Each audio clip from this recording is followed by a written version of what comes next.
You know how to perform CPR? My phone's on. I'll check back and text me. Maybe text me because my battery's really low. Okay, and This is Harold Henthorn. He just hung up on 911 as his wife, Toni, is about to die. He claims it's because he has no battery, but the real reason Harold hangs up is far more disturbing. 5 hours before this 911 call was recorded, Harold and his wife Toni had been living a picture-perfect life with their 7-year-old daughter, Haley. To everyone around, Harold was known as the best father, spending every morning and evening with Haley, cooking meals, installing cameras to make sure she was safe, and even spending more time with his daughter than his own wife. As for Haley, she loved her dad more than anything in the world and trusted him with all her heart. In her mind, her father could do no harm. But on September 29th, 2012, Haley's life took a disturbing turn for the worse when her mom fell to her death and she was left alone with her dad. She was told it was an accident, but what no one knows is that Harold had a first wife who also died under mysterious circumstances. And what's worse, he recently took out a $1 million life insurance policy on his own daughter, Haley. The circumstances surrounding Haley's mother's death would remain a mystery if it wasn't for her uncle, Barry Bertolet, who will stop at nothing to uncover the truth and who may be the only person who can save the 7-year-old girl. It's September 29th, 2012, 5 p.m. For Haley's uncle, Barry Bertolet, it's a normal Saturday afternoon in Tupelo, Mississippi. Barry is a successful cardiologist, devoted father, and is close with his large family, including his younger sister, Toni, despite her living hundreds of miles away in Colorado with her husband Harold and their 7-year-old daughter, Haley. So when Barry receives an unexpected phone call from his brother-in-law, Harold, there's no reason to think anything is wrong, until, suddenly, he hears something he can't quite comprehend, something that will change everything. I answered the phone, and there's this high-pitched scream that's coming across the phone. You know, Barry, go look at your cell phone. On the other end of the phone, Toni's husband, Harold, is frantic and not making much sense. He keeps repeating that he can't talk right now and that Barry needs to check his phone. And then, before Barry can ask any questions, his brother-in-law suddenly hangs up. His sister is on a weekend trip to Rocky Mountain National Park to celebrate her and Harold's 12th wedding anniversary, while Haley is at home with a babysitter. For an outdoorsy couple who loves the mountains, it's the perfect place to get away, just the two of them. Everything seemed like it was going according to plan, until now. Barry immediately grabs his phone to check for Harold's messages, still trying to understand why Harold sounded so frantic. It says, Barry, urgent. Toni is injured, fall from rock. She has been in a critical accident. The message is short, and Harold gives him minimal details, but to Barry, that only makes things more alarming. His sister is in trouble, and Harold needs his help. And knowing that they are in a remote area, likely far from emergency services, means that Barry needs to use his medical experience to try to support and guide him. He may be her only hope. Right after that, he sent me some vital signs. He said pulse of 60 and respirations of 5. With a pulse rate of 60, it sounds like her heart's okay. I'm optimistic at this point. Yeah, she's a strong lady. Then, Barry receives several more text messages from Harold, one after another. With every message, he begins to understand that this is not a minor fall. His sister's situation is rapidly declining, and she needs CPR. The fact that Harold needs to do CPR tells me that Toni has now lost her ability to breathe and that her heart is no longer getting a signal to beat. Either one of those is critical, but both together are horrible.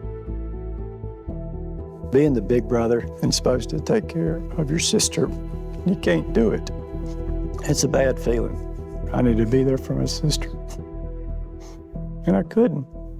Before we continue, we'd like to thank this episode's sponsor, ZocDoc. Our sponsors help us continue our mission of sharing powerful survivor stories. At Unseen, we have a never-ending list of things to do, and we know taking care of your health is hard to prioritize. It's easy to get lost in the day-to-day and feel like the endless game of phone tag with the doctor's offices just isn't worth it. It's time-consuming, stressful, and overwhelming. The excuses are endless. especially when you find out their next available appointment is months away. But your health matters. ZocDoc has solved all of this for free. Simply sign in, choose a doctor that fits your needs, and with one click, you can see all the available appointment openings. Appointments are often available within 24 to 72 hours, and sometimes even on the same day. Perfect for people with busy and unpredictable schedules. If you need help deciding on a doctor from their extensive directory, there's plenty of reviews from real patients. Don't let your busy schedule get in the way of your health. Head to ZocDoc.com/unseen to get started and check that appointment off your to-do list. If you've been putting something off, even something small, this is your sign to stop waiting. Thanks again to ZocDoc for sponsoring today's video. And now, back to Haley's case. As Barry waits for more information from Harold, he begins alerting the rest of Toni's family. Her mother, her father, and others are told that something's happened, though no one has any clear answers yet. Suddenly, a seemingly ordinary Saturday has become a terrifying nightmare for the Bertolet family. I said that Toni been in an accident, there's ongoing rescue, but the vital signs that Barry is getting, it doesn't look good. As Barry waits anxiously for an update from Harold, minutes turn into hours. Then, he gets a text that no family member wants to hear. Harold had texted me and said that she's gone. That's when I knew that Toni had passed away. It's hard to believe that that would happen to somebody that you know, that you love. That's my sister. And Barry said, she's gone. It's the worst 2 words I've ever heard in my life. I was not there to protect her. That's something that eats into the heart of a dad. Barry has lost his little sister, her parents have lost a daughter, and his 7-year-old niece, Haley, has just lost her mother. Her family is in shock. Only hours earlier, it was a normal weekend. Now, they are being told she died in a tragic fall. And from the outside, that is exactly what it appears to be, a terrible accident, the kind of unimaginable tragedy that no family can ever prepare for. Everyone is mourning their loss, unsure how to move forward. Everyone, except one person who seems to be pushing through in spite of the tragedy, Toni's husband. Within 24 hours of Toni's death, a full memorial page is already up on the funeral home's website. It is filled with pictures, a complete biography, and a detailed history of Toni's life, all created and published by Harold. He single-handedly arranges Toni's funeral down to the very last detail. The cremation is planned, the date is set, and all that is left is to notify her loved ones. 48 hours after his wife has passed, he then shows us his plans for her funeral. He's got a video made, he's got the songs picked out, he's already contacted the people that are going to sing the songs. He's got it completely planned out. I was thinking about it. If it was my wife that had died, I would be this bucket of mush over here, much less being able to have planned all this. 5 days after Toni's death, hundreds of people gather for her memorial service. Purpose today is to honor and to remember Toni Henthorn. And we were all, grieving, and, it was just an emotional event. And we look over, and Harold he's got his 2 or 3 friends, and they are shaking hands, joking around, talking about playing golf. Very detached from the situation. It was more like he was hosting a party. We expected to find a grieving husband. We found something quite the opposite. To Barry and his family, Harold's behavior feels unusual. He's friendly, talkative, and personable, but what Barry can't help but notice is the stark contrast between his brother-in-law and his 7-year-old niece, Haley. Haley appears the complete opposite. She's barely speaking, and she hasn't even shed a tear, almost as if she's afraid to show any emotion. We are thinking that there could be something darker that has gone on. We had no concrete evidence. It was that gut sensation that this isn't right. As a family, we all thought we need to start taking notes. In the following days, Barry keeps replaying the events of his sister's death in his mind, especially the panic texts he received from Harold on that evening. Though it was described as a tragic accident, A freak fall during a romantic anniversary trip, he can't shake the nagging feeling that something's not right. Barry quietly brings his doubts to other family members, trying to piece together what really happened during Toni and Harold's weekend in Rocky Mountain National Park. And the more they talk, the more the family realizes that Barry is not the only one who feels something is wrong. Barry starts pushing the cops for answers, demanding that police take a closer look at what happened on that mountain that night. With the family's suspicions in mind, Harold's 911 call from the night Toni died is re-examined. Go ahead, sir. Thank you. My wife has fallen from a rock on the north summit of Deer Mountain, on the Deer Mountain Trail, when she's in really critical condition. On Saturday, September 29th, Toni and Harold were meant to be celebrating their 12th wedding anniversary. It was supposed to be a romantic weekend getaway, carefully planned by Harold, just the two of them in the mountains. But the trip took a devastating turn when, according to Harold, Toni slipped near the edge of a cliff on a hike and fell almost 140 feet. Was it like a sliding fall, or did she fall, directly? I didn't actually see you. Harold seems panicked and in distress, but he appears to be doing everything he can to save Toni's life, asking for help, even demanding that a helicopter be sent to rescue her. Here's the thing. I will pay any and all expenses for a helicopter. I don't care if it's private. I don't care if it's commercial. I'll pay any and all expenses right now. They can't, drop somebody out of the helicopter. They can still From a 10-foot rope. No, sir, that has not been done in my experience. She needs to get out of here. She needs to get to the hospital. Harold waited in the dark until a park ranger finally reached them. Around 8 p.m., Toni was taken off the mountain and rushed to the hospital, but by then, it was already too late. After reviewing the 911 call, it seems this was just a tragic accident, and Harold did everything he could, and that his strange behavior in the days after Toni's death was just Harold's way of dealing with his grief.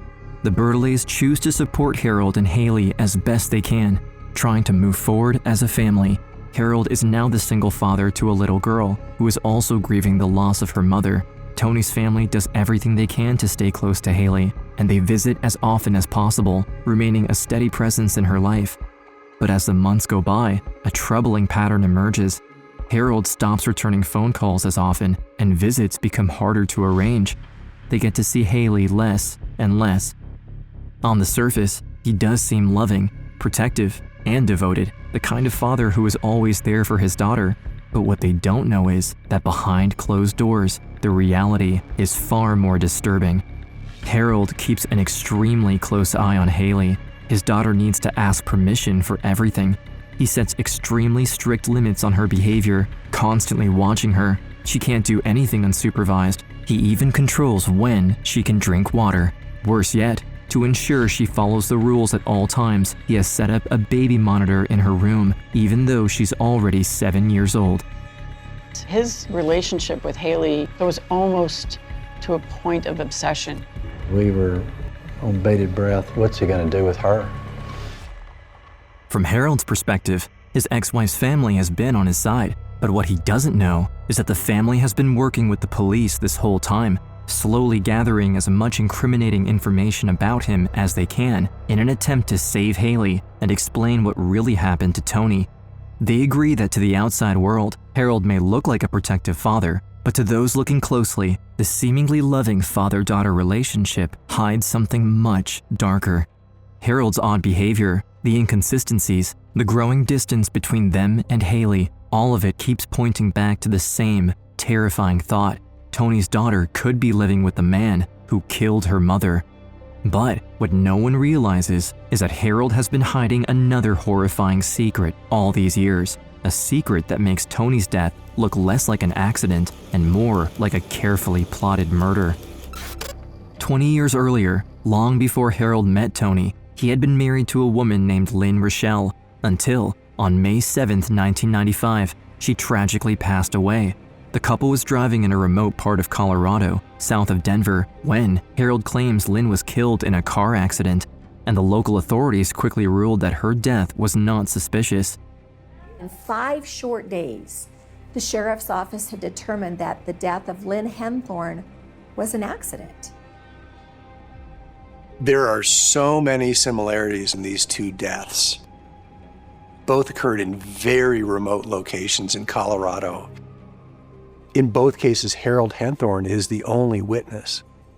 This is either the unluckiest guy in the world whose 2 wives have died under freakish, unusual circumstances, or it could be murder. Harold is never seriously investigated for Lynn's death. To the authorities, it was an accident, tragic, but not criminal. The problem is, although Harold claimed Lynn died in a head-on collision, eyewitness reports at the time indicate that the alleged accident had been staged, and Harold's story was completely fabricated. But unfortunately, there isn't enough evidence to prove it. 4 years later, in 1999, Harold joins a Christian dating site where he matches with a woman named Toni Bertolet. When Harold first meets Toni, he presents himself as a wealthy entrepreneur running his own business. But behind that carefully constructed image, the truth is something very different. When investigators look into Harold's background, they make a stunning discovery. He has no employment history. The IRS has no history of him earning income in well over 20 years. There's no deposits from any businesses, no evidence of having a successful company at all. The life he has shown the world is a facade, and the money he did have came from a $650,000 life insurance payout he received after Lynn's death. And now, nearly 17 years later, it's happened again. After Toni's death, Harold stands to receive another life insurance payout of more than $4.5 million. And if that wasn't alarming enough, Harold has also taken out a life insurance policy on Haley, his own daughter.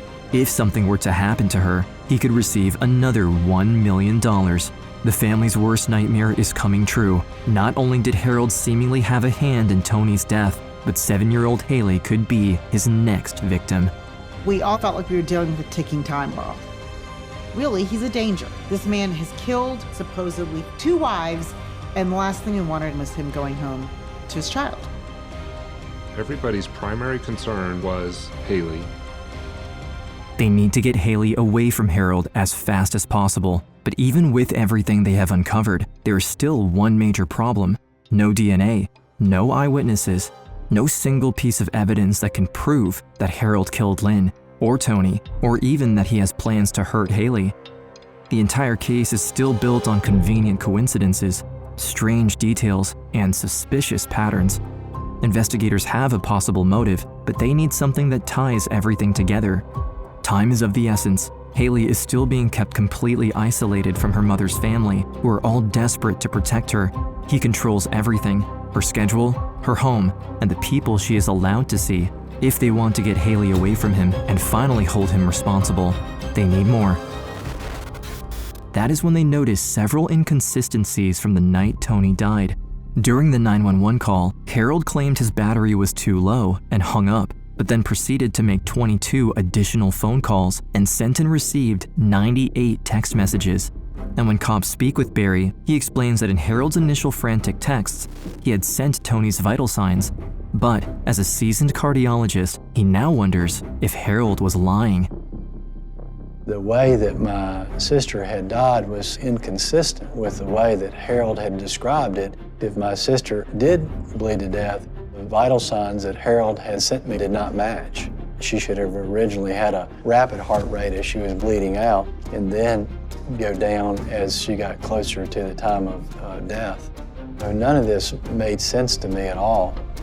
Then investigators uncover another detail. Near her body, they find a digital camera. According to Harold, Toni fell while holding it. However, much to their surprise, the SD card inside is still intact, and on the card are photos from Toni and Harold's hike, taken throughout the day. The pictures look exactly what Harold had described: a happy couple, smiling together, enjoying a beautiful anniversary trip in the mountains. Because they took so many photos, investigators can follow their movements and see that during the hike, the couple left the main trail and moved into a remote part of the park where hikers rarely go. Then they find one photo in particular that catches their eye. In it, Harold is standing near the edge of a cliff, holding onto a tree. As they study the location more closely, they realize something chilling. The spot directly behind Harold is the same place where, moments later, Toni would fall or be pushed to her death. The cliff actually is raised, that is to say that you can't walk over it. You have to step over several feet to fall down the cliff. Our conclusion in looking at it was that Toni had to have been pushed because she couldn't have fallen. The final nail in the coffin, though, is something entirely unexpected. Inside Harold's car, investigators discover a map of the park and the couple's hiking route. On that map, Harold has marked an X on the exact spot where his wife fell. It is suddenly clear to investigators, Harold Henthorn is not a grieving husband, he is a cold-blooded killer, and Haley is in grave danger. The FBI are called in and begin tracking Harold's movements, trying to understand his routine. They have enough evidence to arrest him, but Haley's safety is the #1 priority. We had our surveillance team watching him for a couple days because we did not want to arrest Harold with his young daughter there and create some sort of hostage situation.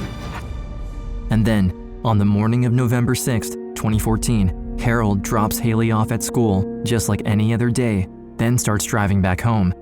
But he never makes it there. With Haley safely out of his reach, law enforcement moves in. FBI all gathered around him, putting handcuffs on him. Harold kept saying, "I'm Harold Henthorn." The FBI agent said, "We realize that. That's why we're putting the handcuffs on him." A little over 2 years after Toni Henthorn died, federal authorities finally arrest Harold and charge him with the first-degree murder of his wife.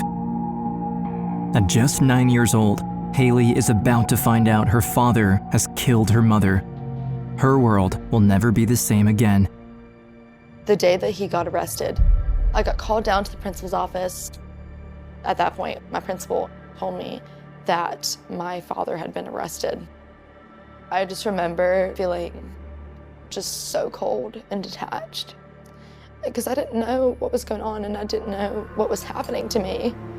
And at this point, I thought there must have been some mistake because he would never do that. At this moment, Haley has not only lost her mother, but she has also lost her dad. As she comes to terms with her new reality and her father's case moves through the courts, she is temporarily placed in the care of family friends. Then, in September 2015, 3 years after Toni's murder, Harold's trial begins. Well, this is a case that's gained national attention. A husband accused of pushing his wife to her death to collect on her insurance policies. The family of Harold's first wife, Lynn, joins the Bertolet family at the trial. Although they do not have enough evidence to charge Harold for Lynn's death, her family knows that their testimony will strengthen the prosecution's case against Harold, and despite the insurmountable odds, the jury believes them. The Rochelles and the Bertolets have won their fight against Harold Henthorn, and he is convicted of first-degree murder. On September 21st, 2015, he is sentenced to life in prison without parole. All of this is to get justice for Toni, justice for Haley, and it's a really, really satisfying moment. An emotional exchange between Toni Henthorn's mom and a juror.